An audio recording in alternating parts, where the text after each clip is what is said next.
Publié aux éditions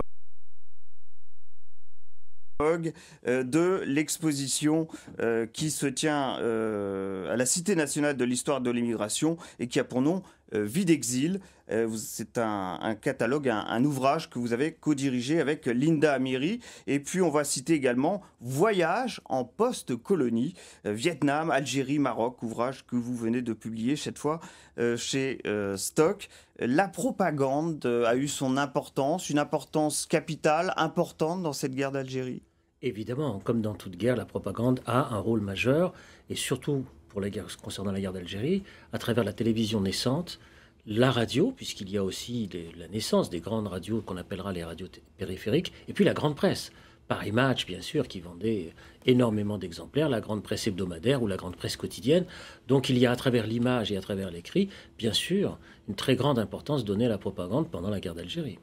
Également avec nous, un autre habitué de cette émission, Jean-Yves Le Naour. Bonjour, vous êtes également historien, spécialiste de la Première Guerre mondiale et de l'histoire du XXe siècle.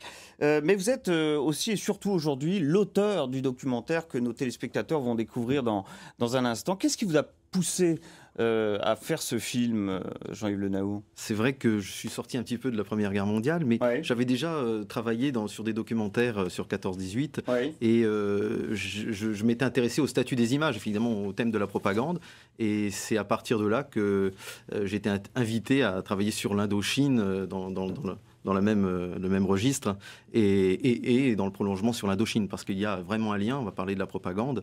En Indochine, l'armée, on peut dire, a été à l'école, a découvert la guerre subversive et a tenté d'adapter ses moyens en Algérie, et n'a pas vraiment réussi. C'est effectivement ce qui explique en partie le début du documentaire qu'on va voir dans un instant. Enfin avec nous, l'écrivain et historien Jean-Pierre Guénaud.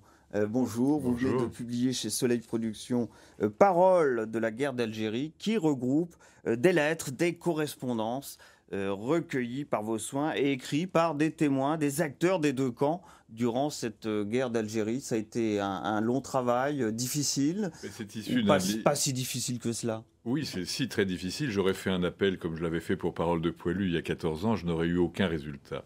C'est le fruit des archives de Sciences Po. Le legs Beuve-Méry, après sa mort, sa veuve a légué toutes les lettres qu'il avait reçues pendant la guerre d'Algérie et entre autres les lettres sur la torture.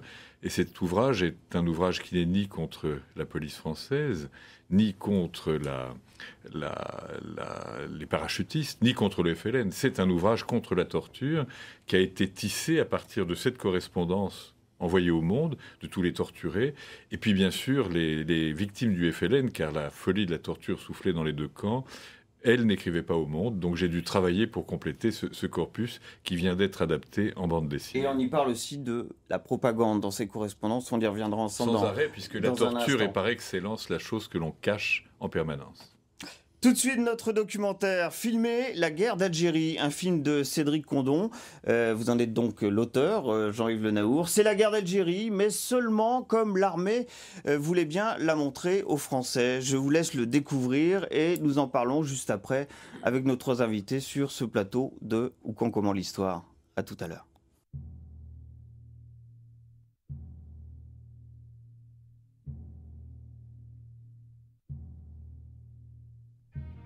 Le 7 mai 1954, la guerre d'Indochine est perdue à Dien Bien Phu. Humiliée, l'armée française est surtout en colère. Elle se sent abandonnée et oubliée par une métropole indifférente ou hostile qui lui a toujours marchandé les moyens de l'emporter.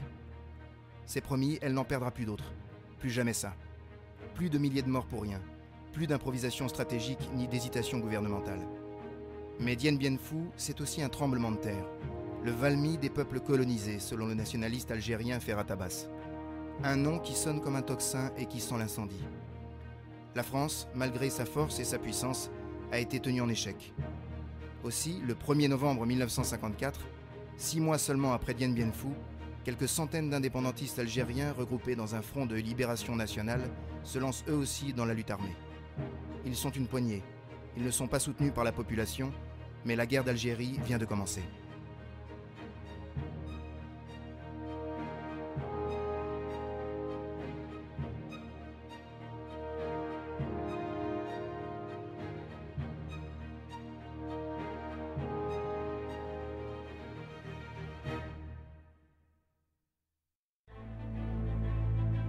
Pour l'armée qui s'en revient d'Indochine, cette guerre subversive n'est que le recommencement de ce qu'elle a connu en Asie.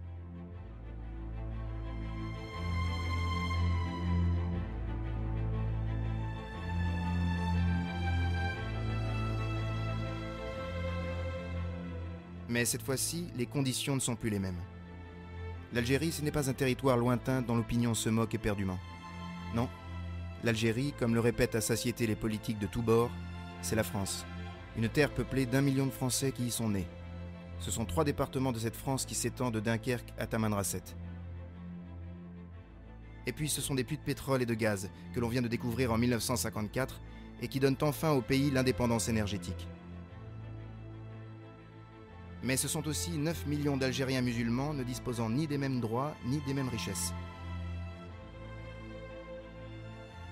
Bien sûr, ces inégalités alimentent la rébellion.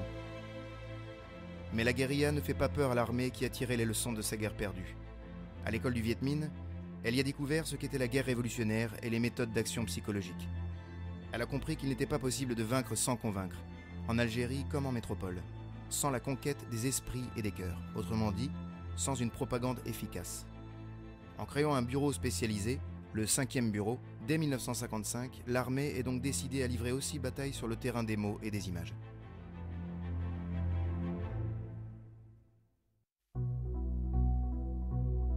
Il faudra commencer par rassurer les Français, notamment les parents des appelés du contingent que le gouvernement du socialiste Guy Mollet décide d'envoyer en Algérie à partir de 1956. Leur répéter qu'il n'y a pas de guerre, mais uniquement des événements. Les délégués, une mère et 7 paires de jeunes soldats se sont déclarés enchantés de leur voyage qui leur a permis de se rendre compte de la vie des militaires, même dans les postes les plus reculés. Il faudra ensuite convaincre la population indigène de la générosité de la France et de la pérennité de sa présence. Le choix est simple, la prospérité et la paix avec la France d'un côté, la ruine et la guerre avec le FLN de l'autre. Avec cette guerre sans nom, où l'enjeu est le contrôle des populations, le service cinématographique des armées entre dans l'ère de la propagande professionnelle, de l'information calibrée, sous-pesée, préfabriquée. C'est la fin du reportage de guerre, du document pris sur le vif, du témoignage.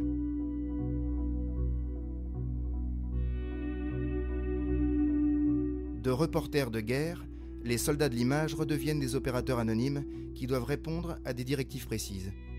La guerre est absente des films du cinéma aux armées. Seules les photographies, parmi lesquelles celle de Marc Flamand, permettent de retrouver les hommes au combat.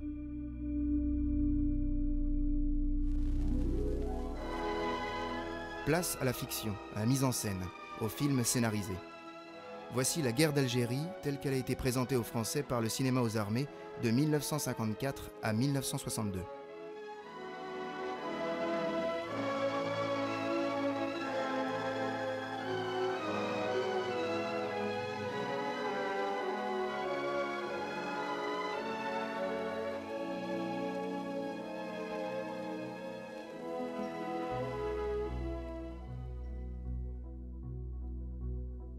Quelle est belle cette Algérie française dont l'armée fait la promotion.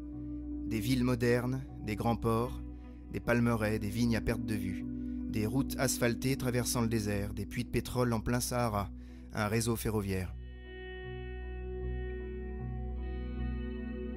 Rappeler l'étendue de la mise en valeur de l'Algérie par la métropole correspondrait à dresser l'inventaire des richesses que possède ce pays et qui sont l'œuvre de la France.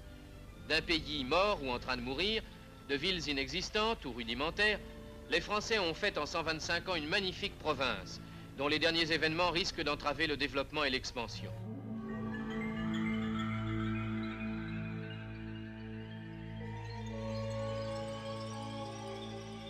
Et si les Français font peu de cas de l'héritage arabo-musulman, ils vantent en revanche le passé romain de l'Algérie.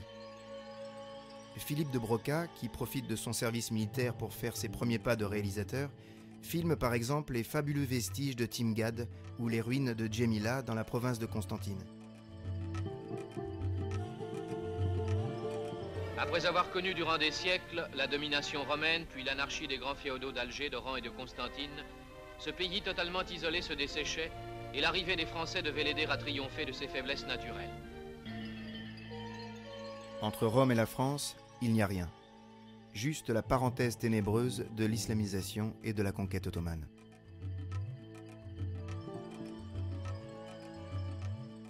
Ce territoire, mis en valeur et rattaché à la France depuis 1830, bien avant Nice ou la Savoie, semble donc bien tranquille comparé au remuant protectorat de Tunisie et du Maroc. Quand tout à coup...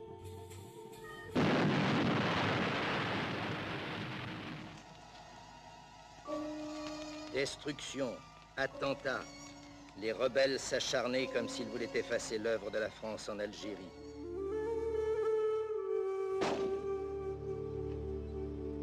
Qui sont ces rebelles, ces félagas, et que veulent-ils? Les spectateurs des actualités ne le sauront pas. Ils sauront juste qu'il s'agit de bandits, de terroristes guidés par l'esprit de destruction.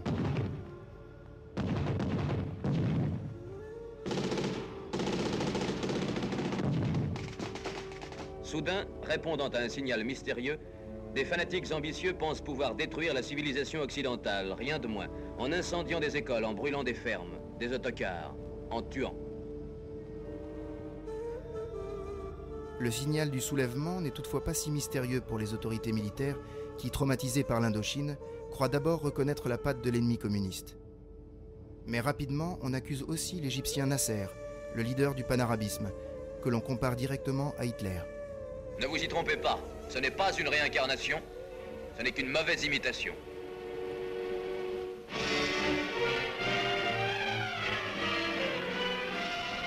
Gamal Abdel Nasser, dictateur des Égyptiens, menace, vocifère, déchire les traités, se moque du droit international. Le dictateur forge une armée égyptienne puissante, du moins en théorie, avec l'aide d'anciens militaires nazis et avec du matériel étranger, principalement soviétique.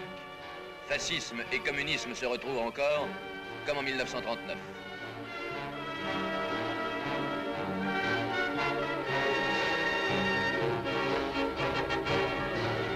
On accuse l'émission de radio La Voix des Arabes, qui est émise du Caire, d'avoir poussé à la révolte des populations algériennes jusque-là soumises et pacifiques.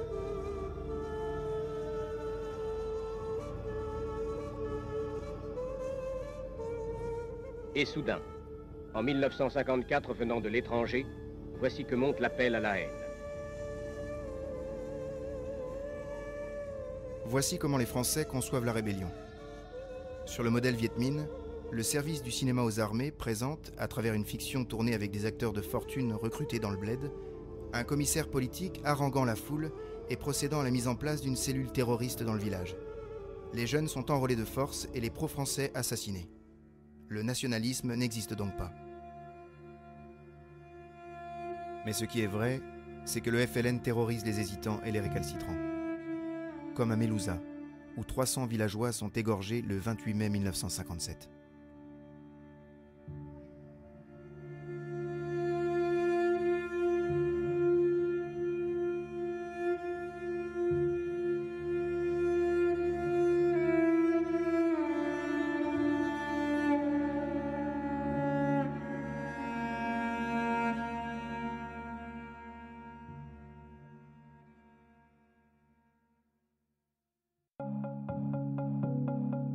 Dès lors, la tâche de l'armée est d'arrêter les quelques rebelles stipendiés par l'étranger pour ramener définitivement la paix.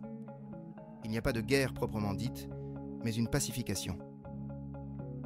Pour s'en convaincre, voici un extrait du film Paix en Algérie, tourné en 1958 par Michel Ristroff, dans lequel un sous-officier, campé par l'acteur Dominique Paturel, explique la mission de l'armée à un jeune appelé qui vient de débarquer. C'est absurde de dire qu'on fait la guerre ici. On fait la paix. Ah oui, la pacification. Mais oui, la pacification. Ce qui veut dire en bon français, ramener la paix. Ramener la paix, c'est faire la guerre et la gagner. À Saumur, on vient de m'apprendre que gagner la guerre, c'est détruire l'ennemi. Écoute, mon vieux, tu as vu Oran? Oui. Tu as vu le marché de Bosquet? Tu crois que ces gens-là sont nos ennemis? Cigarette? Non, merci. On nous appelle les forces de l'ordre parce que nous luttons contre des assassins, des pillards, des voleurs. Une bande de fanatiques qui cherche à affirmer son pouvoir par la force. La force la plus brutale, la plus féroce. Je n'aime pas faire des tirades. Mais depuis 24 mois que je suis dans le bled, j'ai compris ce que ça voulait dire, la civilisation française. Nous ne faisons pas la guerre ici. Nous cherchons à gagner. ou plutôt à regagner les cœurs et les âmes. C'est ça qu'il nous faut conquérir. Et les félagas, ils existent, ceux-là? Eh oui, bien sûr. Et voilà leur travail, détruire et tuer. Faire revenir le pays à ce qu'il était il y a 150 ans, au pire Moyen-Âge. Et là-dessus instaurer leur dictature. Tout cela n'a qu'un seul but. Rayer le mot liberté. Et par la terreur imposer leurs lois. Viens, je vais te montrer mon secteur. Tu verras qu'il suffit de croire pour réussir. Tu verras ce que c'est que la pacification. La vraie, la nôtre. Celle que gagnent jour après jour les soldats de l'armée française, c'est-à-dire nous, les jeunes Français.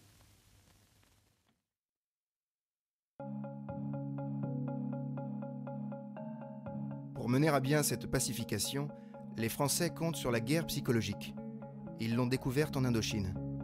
Pour les Français comme pour les félagas, le premier qui aura les masses avec lui aura gagné la partie.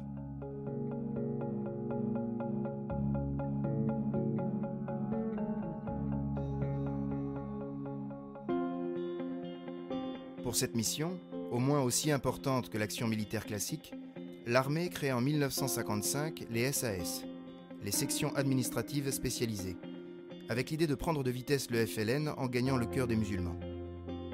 La pacification a désormais un visage, celui de l'officier SAS que l'on nomme aussi képi bleu. Son programme, un sourire, sa signature, une poignée de main, clame la voix off du film éponyme sur ces hommes.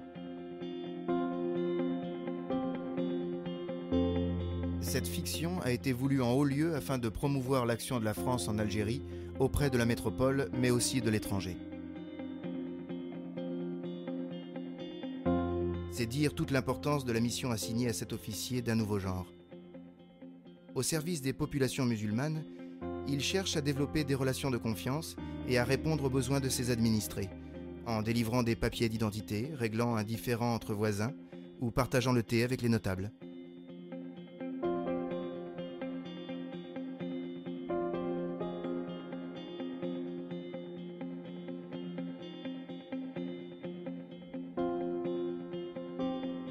Investi d'une mission autant humanitaire que sociale, le képi bleu fait la chasse aux gourbis, ces bidonvilles infâmes à proximité des agglomérations. Il donne du travail en faisant construire des routes, des écoles et des logements. Sa présence doit être preuve que la générosité de la France n'est pas un vain mot.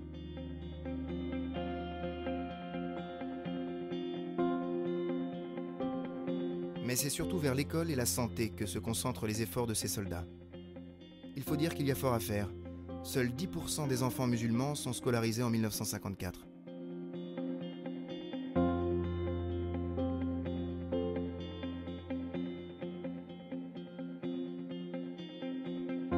Pour rattraper ce retard et convaincre les masses de la sollicitude de la France, l'officier SAS multiplie les ouvertures d'écoles et recrute des instituteurs parmi les appelés du contingent.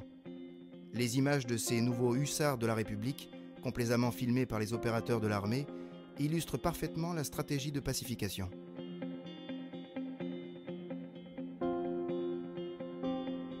L'autre domaine de prédilection des officiers SAS, comme de la propagande française, c'est l'aide médicale gratuite aux populations, mise en scène ici par Gérard Renato dans Au-delà des fusils en 1960.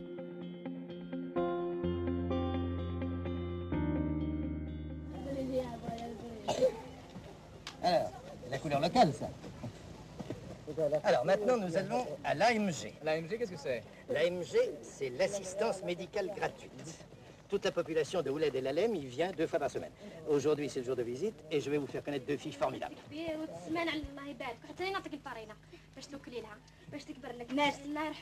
Merci. Ah, qu'est-ce qu'il y a qui ne va pas? C'est toujours pareil, capitaine. On répète 1000 fois la même chose. Les mamans vont travailler et c'est les grand-mères qui nous amènent les nourrissons. Et alors, les grands-mères? Ces infirmières jouent particulièrement mal. Mais le message est clair. Grâce à la France, la santé et l'hygiène font de gros progrès. Alors, rien d'autre à signaler, Lucette? Aussi, capitaine, nous avons des ennuis. Nous avons épuisé notre réserve de lait. Et nous aimerions que la SAS nous dépanne. Eh ben, ça va vous dépanner, je vous le promets. Allez, continuez bien votre travail. Nous nous retrouvons tout à l'heure. Les douars les plus reculés ne sont pas oubliés. Comme dans ce film de 1957 qui suit les tribulations de 2 Toubibas, Viviane et Zora.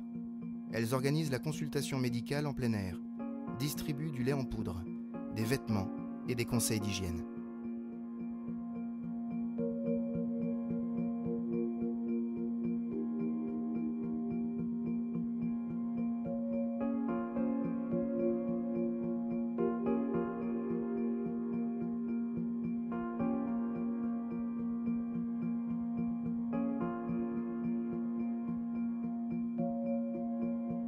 Face aux félagas qui tuent et qui pillent, la France soigne, instruit et construit. 2 gouttes de collyre. Voici qui vaut mieux que toutes les propagandes pour ouvrir les yeux. L'officier SAS paie même de sa personne. Mais qui aurait dit à l'officier sorti de Saint-Cyr et des stages militaires que sa mission le conduirait à pommader le derrière des nouveaux-nés? Drôle de militaire en effet que ces soldats de la paix qui en plein XXe siècle incarnent le grand rêve d'un front pionnier.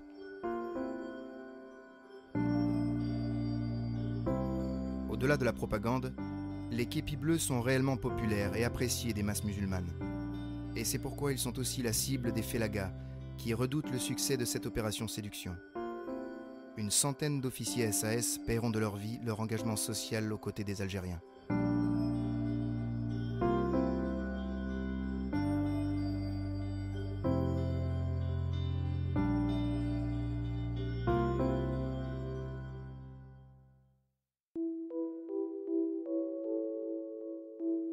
Mais conquérir les cœurs ne suffit pas. Pour convaincre les Algériens, l'action sociale se double d'une action psychologique ouvertement assumée que mènent les compagnies de haut-parleurs. Créées en 1956, ces compagnies sont constituées d'équipes mobiles qui se rendent dans les villages perdus pour y organiser des expositions photographiques et des séances de cinéma en plein air afin d'y vanter l'œuvre de la France. Voilà encore une façon de combattre sans armes en dénonçant l'aventure sans lendemain de la guérilla nationaliste.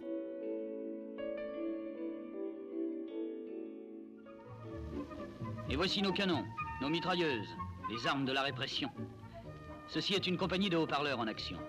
Elle lutte contre ce virus qu'est la propagande du FLN. Elle rétablit la vérité et clame de tous ces haut-parleurs, films, photos, tracts. Quel est notre seul but? La paix en Algérie. Dans cette foule, il y a peut-être encore des félagas, des durs, des mous, des anciens, des futurs. C'est à nous qu'il appartient de faire qu'il n'y ait que des gens heureux, des musulmans tranquilles, des Français. Pour s'assurer une assistance nombreuse, on distribue des bonbons aux enfants et l'on prend soin de traduire en arabe ou en kabyle ces courts-métrages de propagande.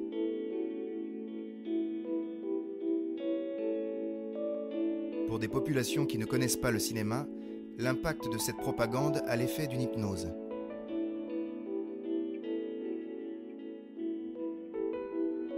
Une autre équipe installe les panneaux photos et les gens écoutent et regardent.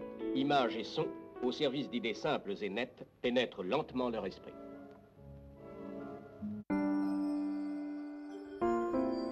De son côté, le spectateur français, abreuvé d'images de paix, doit comprendre pourquoi l'armée combat, ou plutôt ne combat pas en Algérie.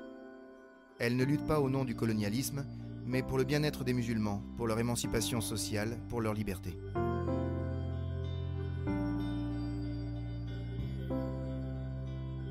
Laissons Dominique Paturel résumer dans Paix en Algérie l'effort de la France. Ces gens-là ne peuvent pas vivre sans nous, nous ne pouvons pas les abandonner, c'est humainement impossible. J'ai passé 24 mois ici en uniforme.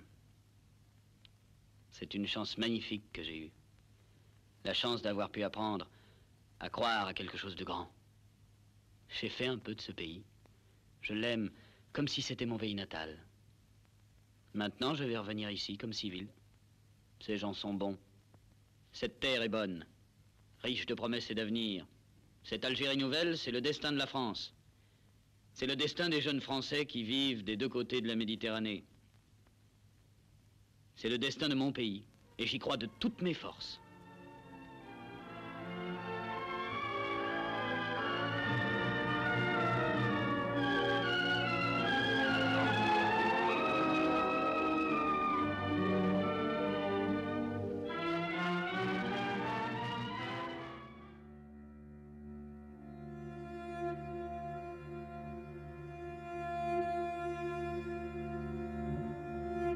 La France se bat donc contre les nationalistes algériens au nom des Algériens eux-mêmes. Un discours que l'armée s'attache à faire comprendre en montrant l'importance des manifestations pro-françaises de la part des indigènes. En décembre 1956, par exemple, une population libérée de l'emprise du FLN fête l'arrivée des soldats français.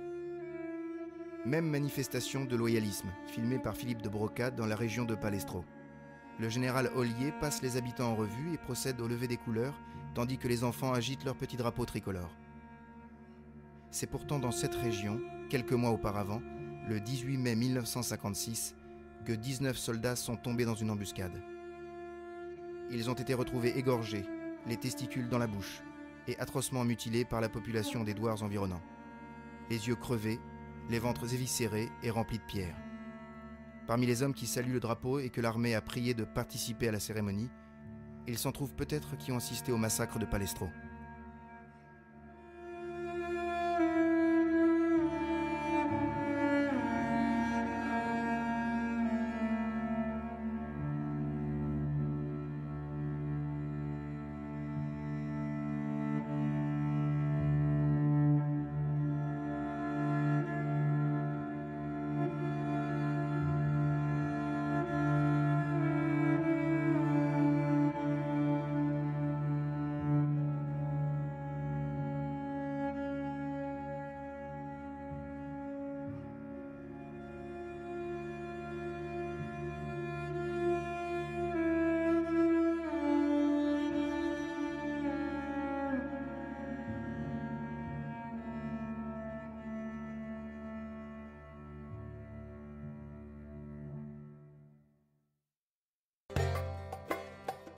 À côté de ces manifestations, l'armée filme les distributions d'armes aux groupes d'autodéfense pour protéger les villages contre la pénétration des félagas.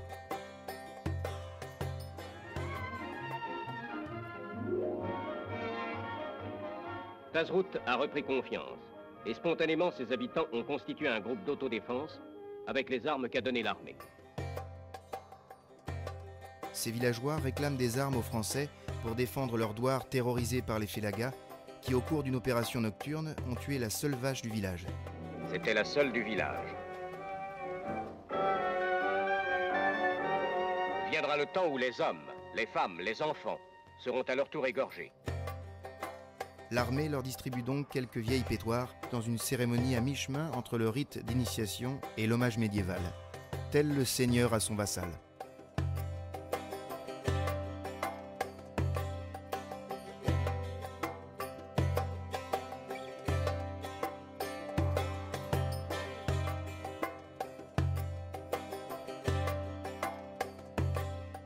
Les Algériens sont du côté de la France, les vieux comme les jeunes. Les gros plans sur les anciens combattants, bardés de médailles, rappellent que les plus âgés ont connu les tranchées de Verdun ou l'enfer de Monte Cassino aux côtés de leurs frères d'armes français. Soldats musulmans des deux guerres, la France généreuse n'oublie pas vos sacrifices et vos souffrances. Sachez lui garder votre confiance et votre fidélité. Quant aux jeunes, la preuve de leur attachement à la France, c'est leur engagement dans l'armée. Ils y forment les spahis. Les harkis, souvent employés comme commandos de chasse contre les groupes du FLN.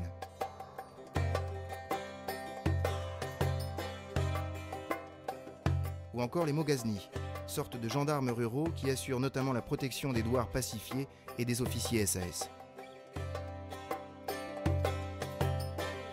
Au total, on compte bien plus de musulmans combattant aux côtés de la France que les 30 à 40 000 rebelles repliés dans la montagne. Unité régulière de l'armée, harkis, groupe d'autodéfense, moghaznis, groupe mobile de sécurité, anciens combattants fidèles aux trois couleurs de France, forment ainsi un total de 180 000 combattants musulmans qui se sont librement joints à nous et qui se battent héroïquement contre la rébellion, qui se battent avec nous pour que l'Algérie vive et s'épanouisse dans la liberté et la paix retrouvée.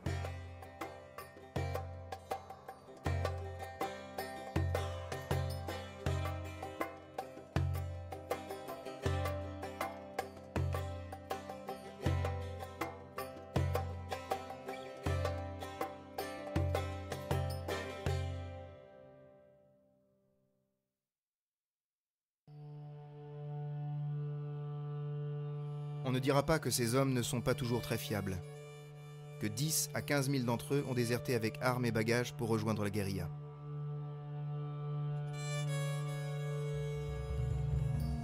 On ne dira pas que 48% des jeunes musulmans n'ont pas répondu à la conscription de 1959 et 62% en 1961. C'est pour eux, pour les convaincre, que l'armée diffuse dans le Bled ce film montrant l'incorporation de jeunes musulmans au sud de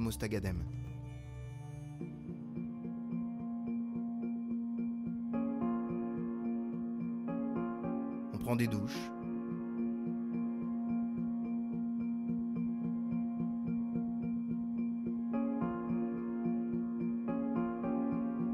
On se prélasse au café mort, on mange des beignets et l'on se baigne dans une piscine.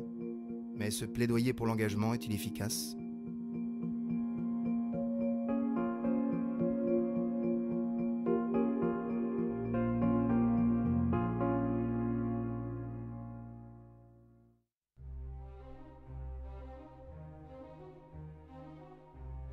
Voilà toute la limite de la pacification.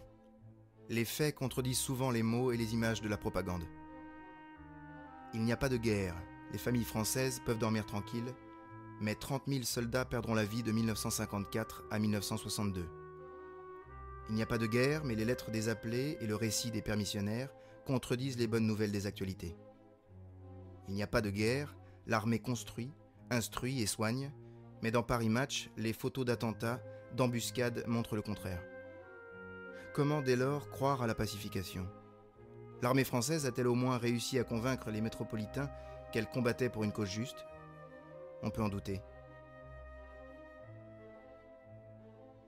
Si en 1956, les Français sont encore majoritairement défavorables à l'indépendance, ils ne sont plus que 29% en 1959. Même les appelés du contingent de retour d'Algérie, où ils ont passé 27 mois, sont hésitants. À la question « Pourquoi la France se bat-elle en Algérie ?», posée par l'IFOP en octobre 1959, 7 soldats sur 10 se classent parmi les sans opinion. On a beau vouloir effacer la Méditerranée, rappeler qu'Alger n'est pas plus loin de Marseille que la cité phocéenne de Paris, beaucoup de Français ne croient plus que les 3 départements d'Algérie sont des départements comme les autres.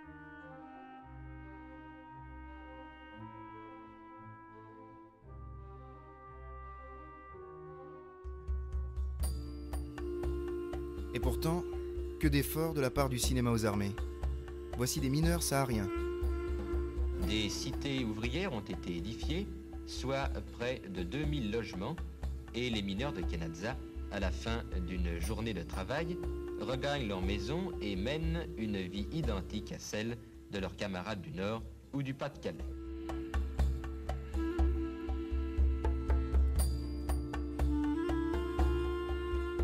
Et voici des artisans potiers du sud algérien. Comme les paysans de Haute-Provence, les hommes du Touat aiment l'art de la poterie.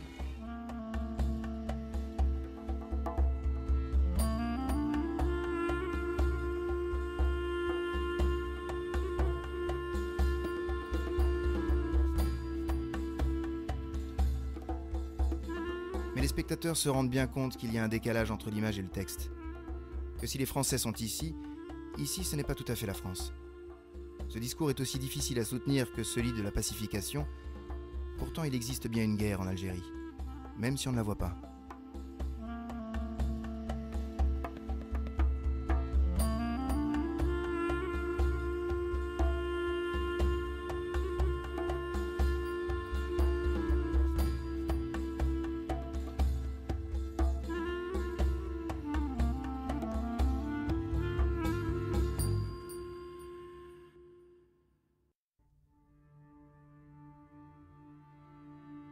Si l'on montre bien des appelés du contingent embarqués joyeusement à Marseille, on ne dira presque rien ensuite de la vie quotidienne des soldats de ces postes perdus du bled.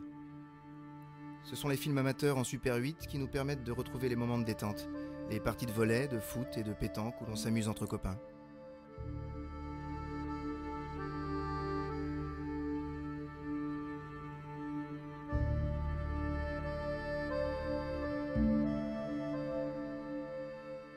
On joue également avec les enfants qui n'ont pas peur de s'approcher et qui savent que les militaires leur donneront quelques friandises. Mais comment dire le mal du pays, le manque de sa fiancée et de sa famille ? Comment filmer la peur qui tenaille la sentinelle, la nuit, quand tous les bruits sont suspects ? Comment exprimer la terreur de l'embuscade, de finir avec le sourire kabyle, égorgé, et les organes sexuels dans la bouche ?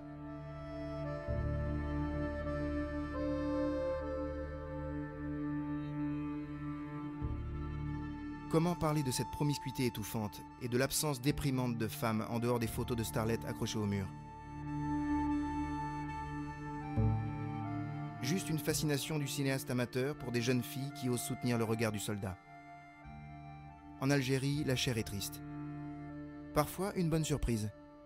À la Noël 1957, l'animateur Jean Nohain débarque dans un poste isolé avec une troupe d'artistes parisiens pour un spectacle de théâtre aux armées. Avec Fernand Reynaud, voilà enfin de quoi rire.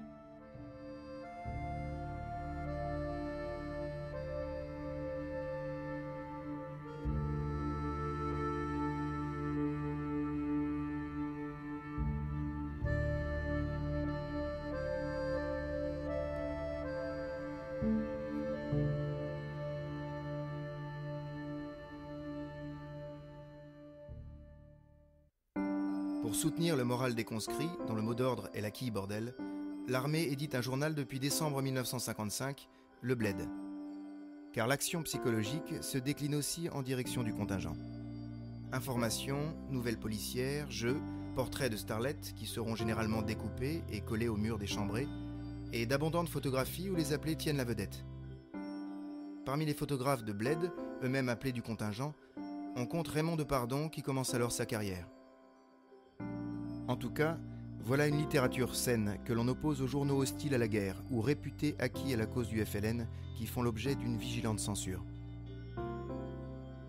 En règle générale, on demande aux hommes de troupe de se méfier des journalistes que l'on assimile à des emmerdeurs ou pire à des traîtres ou des espions. C'est le thème de ce film de Claude Lelouch qui fait alors ses premières armes au cinéma. La morale de ce film d'espionnage du jeune réalisateur est dispensée par un officier supérieur s'adressant directement aux soldats. Un mot, une photo que nous dévoilons, son meurtrier. Hélas, nous dévoilons autant que Brigitte Bardot. Comme ce court-métrage, la moitié des films tournés par l'armée ne sont pas destinés au public, mais aux soldats eux-mêmes. Ce sont des films d'instruction qui doivent contribuer à leur formation et leur éviter des problèmes en opération. Comme dans ce film d'instruction de Philippe de Broca, où ce convoi somnolent est la proie idéale d'une embuscade.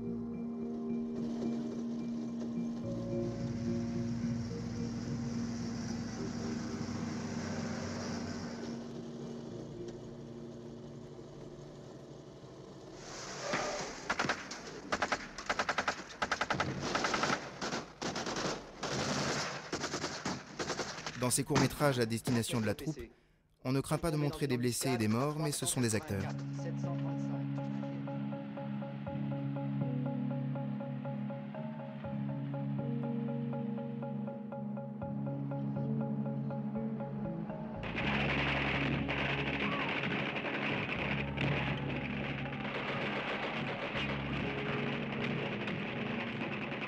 Finalement, l'armée ne filme jamais la guerre, et quand elle la montre à ses hommes, c'est pour de faux. Les embuscades sont simulées et les combats scénarisés. Comment imaginer que ces militaires qui sautent d'un camion sans trop se presser et sans trop se protéger sont réellement attaqués par des rebelles? Claude Lelouch propose lui aussi de faux assassinats, tournés d'ailleurs dans le sud de la France, avec des félagas peu crédibles et des grenades bien inoffensives.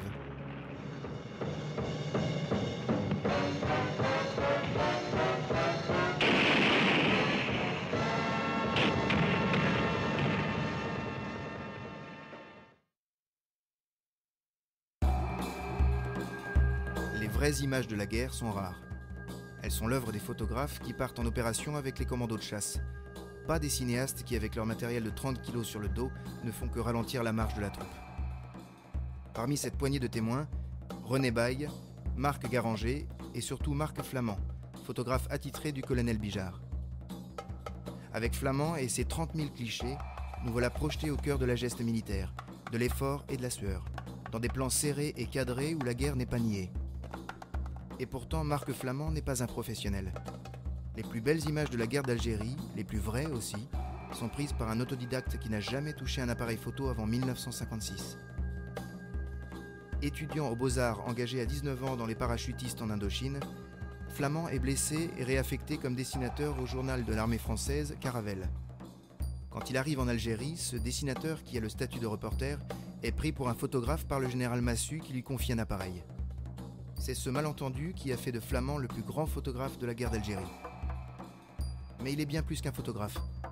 Ami du colonel Bijard, qu'il suit dans toutes ses opérations, il est aussi son officier de presse qui négocie la parution de clichés dans Paris Match, par exemple, pour vanter l'action des paras et montrer pour une fois ce que c'est que la guerre, la vraie. On lui doit ces très rares photos de combat, parfois floues et mal cadrées lorsqu'il saute aux côtés des paras. Et puis des bouleversantes images de soldats blessés ou tués, comme celle de l'agonie du sergent-chef Santenac.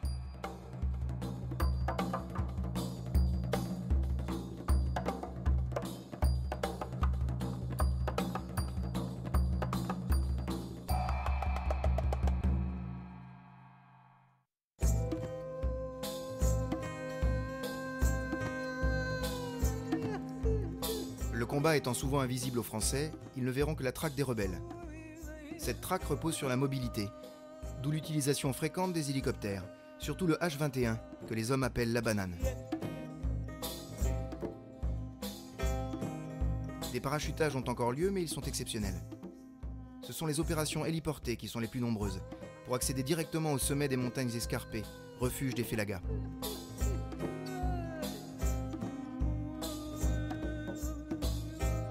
Adoptant les méthodes de la guérilla, les commandos français savent aussi se poster en embuscade sur les cols et les points de passage pour anéantir les colonnes de rebelles.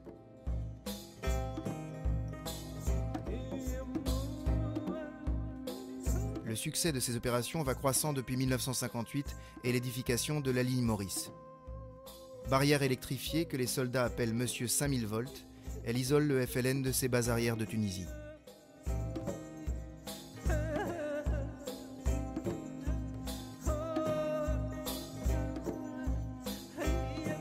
Privés de refuge, les maquis FLN sont brisés les uns après les autres en 1959 par le rouleau compresseur du général Schall.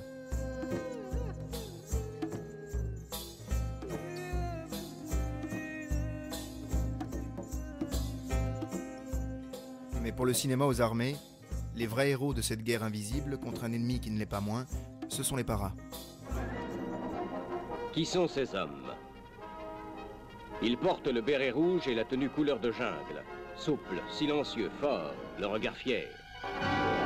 Durs au combat. Aimant la gloire. En Algérie, ces hommes font partie des meilleures unités de pacification et d'intervention. Ils protègent les populations contre les représailles des rebelles. Ils sont toujours aux endroits les plus menacés. Ils luttent pour mater le terrorisme aveugle et cruel dans les montagnes les plus reculées où se cachent les bandes. Partout, ils ramènent la sécurité et l'espoir.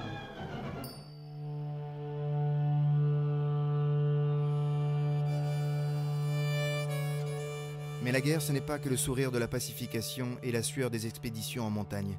C'est bien plus dur que cela.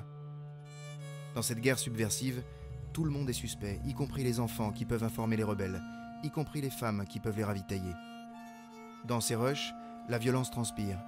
On brûle une ferme, on arrête un homme, on regroupe la population et on l'interroge. Le succès d'une opération et le démantèlement des réseaux du FLN dépend en effet du renseignement.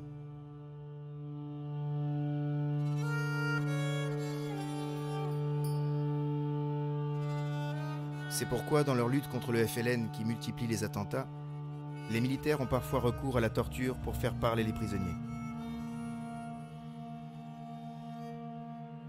La GGN, qui alimente normalement un téléphone de campagne, est utilisée notamment lors de la bataille d'Alger en 1957.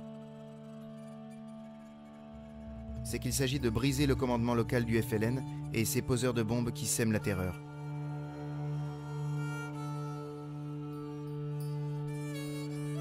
Mais sauver des vies, vaut-il qu'on se salisse les mains?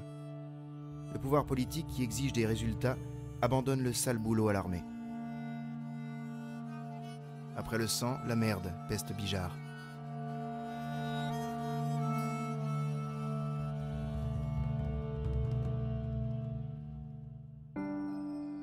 Lors de sa première tournée des Popotes, en juin 1958, De Gaulle tentera de mettre fin à ces méthodes.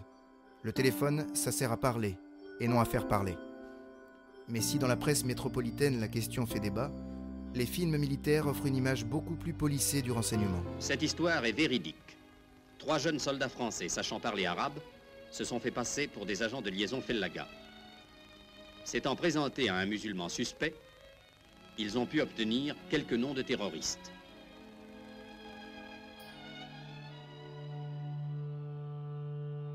Pour couper radicalement le FLN de la population, On crée aussi le regroupement des villages pour vider les campagnes et asphyxier définitivement la guérilla. Rapidement, près de 2 millions de personnes sont concernées par ces regroupements, soit le quart de la population musulmane.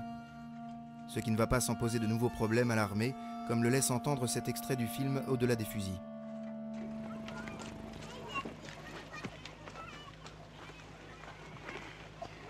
Mon capitaine, de quoi vivent toutes ces familles? La SAS, la section administrative spécialisée, procède régulièrement à des distributions de vivres. Mais alors, c'est bien comme on dit en métropole, elles vivent donc de la charité gouvernementale. Mais pas du tout. Tout ceci n'est fait qu'à titre provisoire.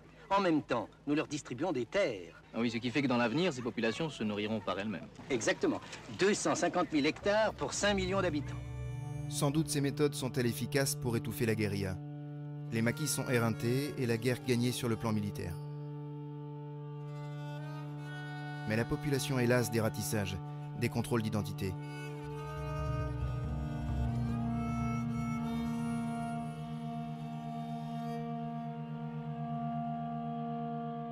Et les paysans regroupés dans les camps cultivent l'amertume et la haine à l'égard des Français. La propagande des compagnies de haut-parleurs qui officient dans ces camps est incapable de changer la situation. Je fais mon baratin, mais les musulmans se terrent chez eux, confie un militaire. L'armée française a certes écrasé le FLN, mais la population s'est peu à peu détournée de la France. La solution militaire est désormais insuffisante en Algérie.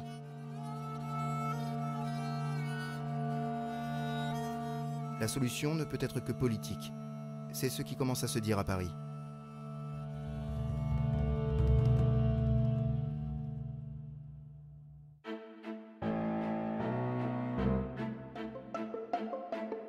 Mais le million d'Européens qui est né sur cette terre et qui voit l'armée victorieuse sur le terrain ne peut entendre parler de négociations. Le 13 mai 1958, redoutant un Dien Bien Phu politique de la part du gouvernement, la foule prend d'assaut le gouvernement général avec la complicité de l'armée. Un comité de salut public, dans lequel entrent les généraux Massu et Salan, est créé et fait acclamer le nom du général de Gaulle, que l'on croit alors le seul à même de garantir l'avenir de l'Algérie française. Mais on se trompe.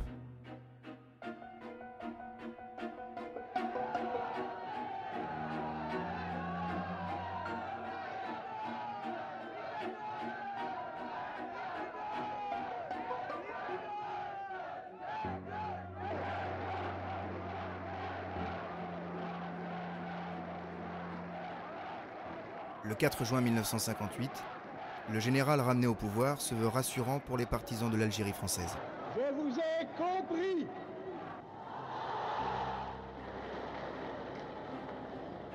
Je sais ce qui s'est passé ici.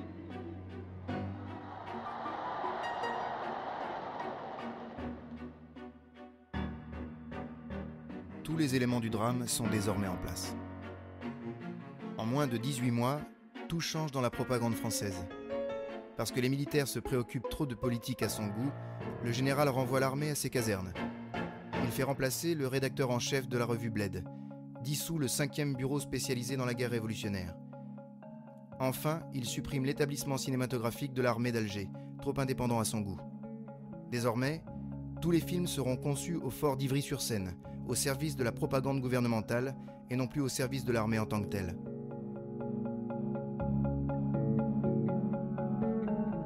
Terminée la pacification.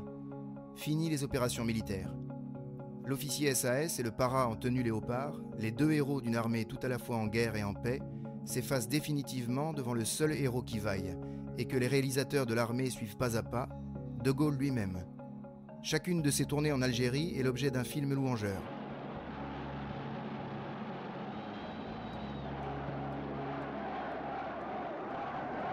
Leur espoir est aujourd'hui comblé. Il est là.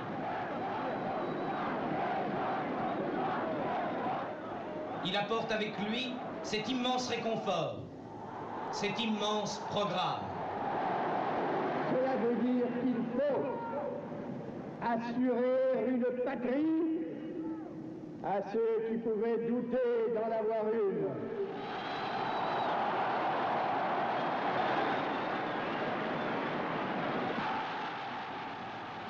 cet immense espoir.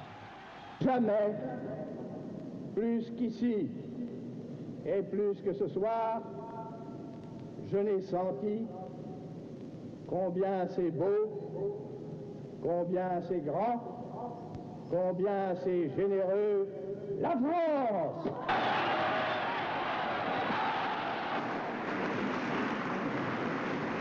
Le général de Gaulle quitte Alger pour se rendre à Constantine, où la même foule, la même ferveur, la même confiance l'attend.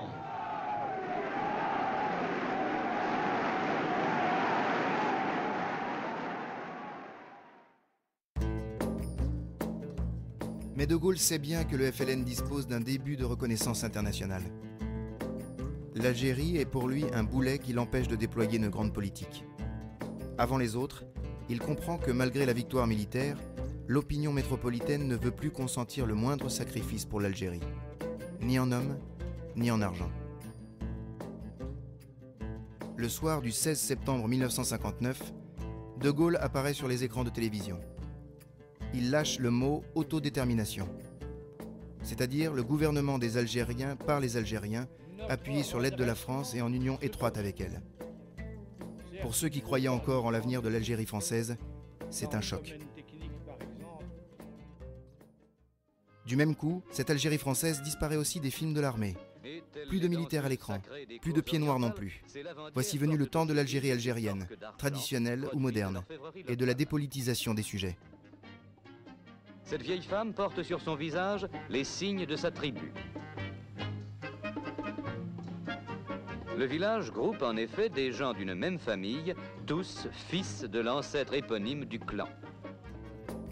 Côté traditionnel, au cœur du massif des Aurès, parmi les berbères Chaouia, le spectateur découvre l'art de réaliser des galettes de maïs, de la poterie rustique ou encore des tapis colorés tissés à la main par toute la famille.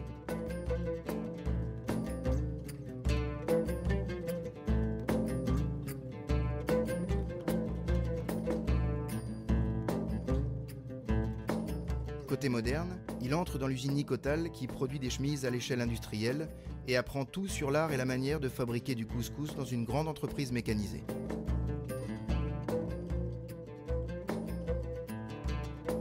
Y a-t-il seulement une guerre en Algérie? Pas dans ce reportage sur les mines de cuivre d'Aïn Barbar. Ni dans cette séquence sur une usine de tuiles où l'on découvre qu'il faut 50 heures pour transformer la terre en tuiles. Pas plus dans ce documentaire sur l'usine Le Sieur d'Alger qui produit 18 000 tonnes d'huile par an.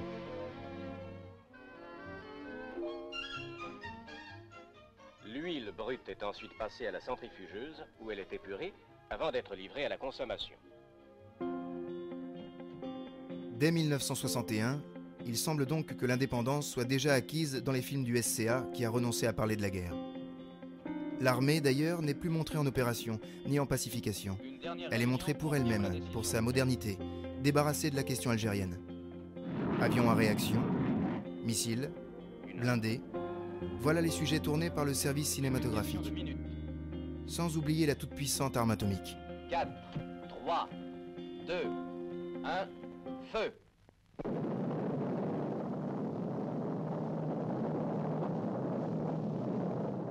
On est bien loin des opérations de contre-guérilla dans le Djebel. De toute façon, l'ennemi n'en est plus un, depuis que la France a choisi la voie de la négociation qui ne peut aboutir qu'à l'indépendance. Mais ce tournant ne peut être accepté par tout le monde. Pour les pieds noirs, mais aussi pour une partie de l'armée, De Gaulle est un parjure qui les a abandonnés en reniant la cause de l'Algérie française. Le 24 janvier 1960, les partisans de l'Algérie française tentent de rééditer le soulèvement de mai 1958 qui avait renversé la 4ème République. Des barricades sont dressées dans Alger, mais l'armée ne suit pas et reste obéissante au pouvoir civil. Le 29 janvier, De Gaulle peut s'en féliciter. La France vient de gagner une dure bataille, mais c'était une bataille contre elle-même. Une bataille qui aurait pu lui être épargnée. On compte en effet une vingtaine de morts. Après la guerre civile entre musulmans, la guerre civile entre Français vient de commencer. Pour les cinéastes de l'armée, c'est l'occasion de renouer avec le document sur le vif, avec le reportage direct, improvisé et non scénarisé.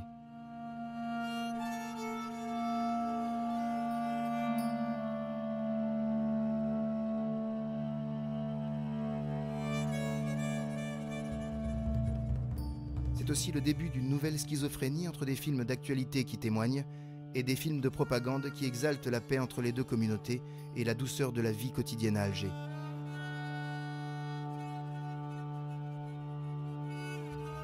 Le 23 avril 1961, c'est au tour d'une partie de l'armée de se rebeller contre De Gaulle et la voie de l'indépendance négociée.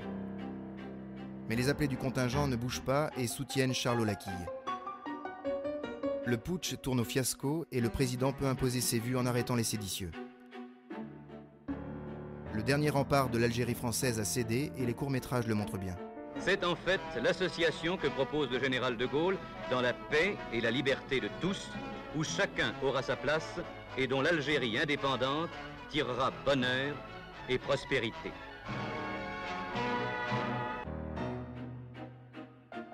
Pour lutter contre ce qui est vécu comme un abandon, les ultras de l'Algérie française rejoignent l'OAS, l'organisation de l'armée secrète qui utilise la violence pour tenter de retarder l'inéluctable. La fracture entre Français est consommée, comme ce 28 septembre 1961, où les manifestants pro-OAS et les gardes mobiles s'affrontent dans les rues d'Alger à coups de pierre et de grenades lacrymogènes.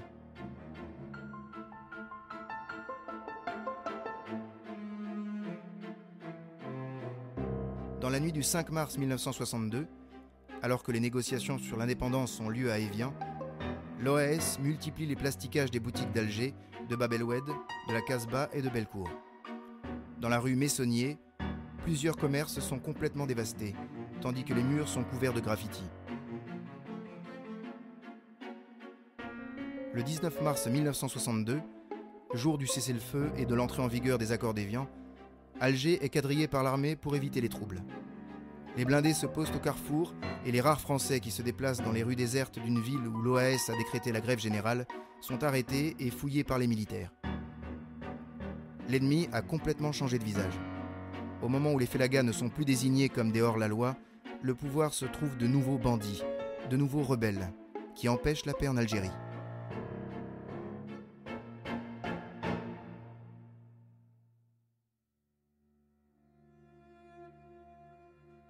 Le 23 mars, 9 appelés sont abattus par l'OAS qui s'enferme dans Bab el-Oued comme dans une citadelle. Le 26, une grande manifestation organisée en soutien aux insurgés s'achève dans le sang. Soldats et gendarmes mobiles ouvrent le feu sur la population civile qui tente de forcer le barrage de la rue d'Isne.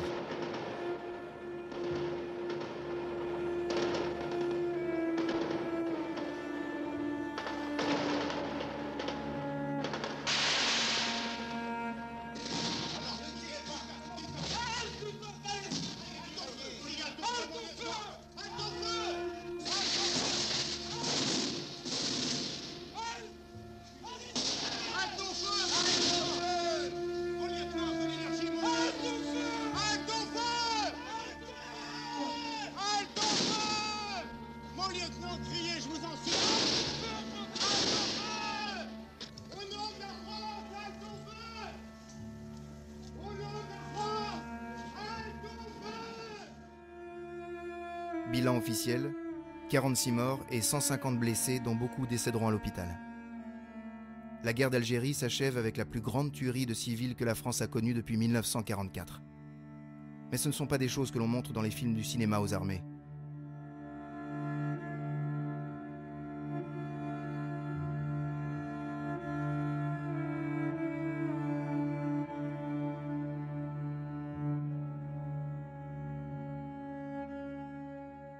On ne verra pas plus le martyre des dizaines de milliers de harkis restés fidèles à la France. Si certains doivent leur salut à des officiers qui refusent de les abandonner, la plupart seront torturés, mutilés, assassinés par les militants du FLN. Chacun sa guerre civile, chacun ses problèmes.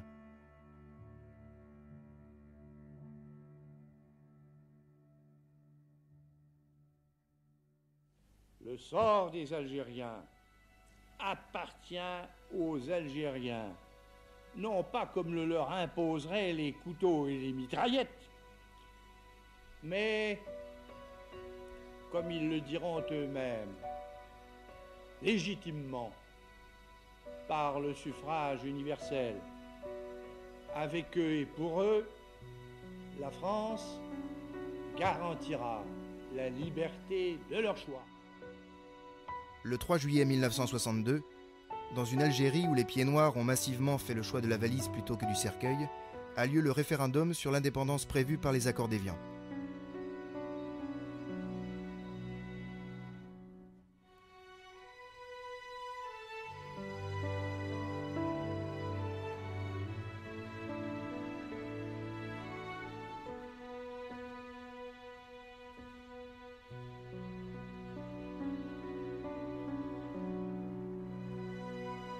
Cette journée de fête pour les musulmans est étonnamment calme.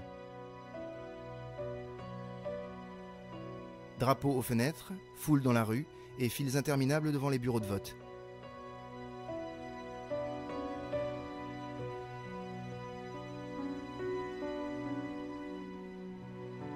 Dans les bureaux de vote des Français, ceux qui ne sont pas partis se résignent, avec des mines graves, à devenir des étrangers dans leur propre pays, comme les musulmans avant eux. Sans surprise, on compte 99,7% de oui à l'indépendance. Le 5 juillet, munis de brassards du FLN et utilisant une voiture repeinte aux couleurs algériennes, les opérateurs du service cinématographique des armées immortalisent la liesse générale qui accompagne la proclamation de l'indépendance. À cette occasion, la statue de Jeanne d'Arc est voilée, exemple de l'assimilation que les Français ont longtemps vantée dans leurs films. Mais une assimilation à l'envers que les Français n'avaient pas imaginée.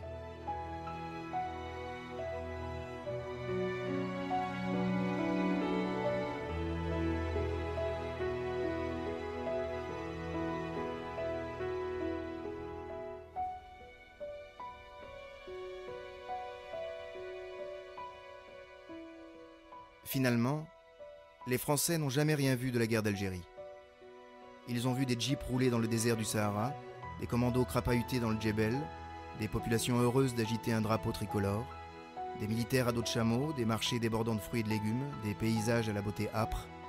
Ils ont vu une Algérie de cartes postales. Ils ont rarement vu les combats, mais davantage une armée où les soldats sont instituteurs, médecins et bâtisseurs.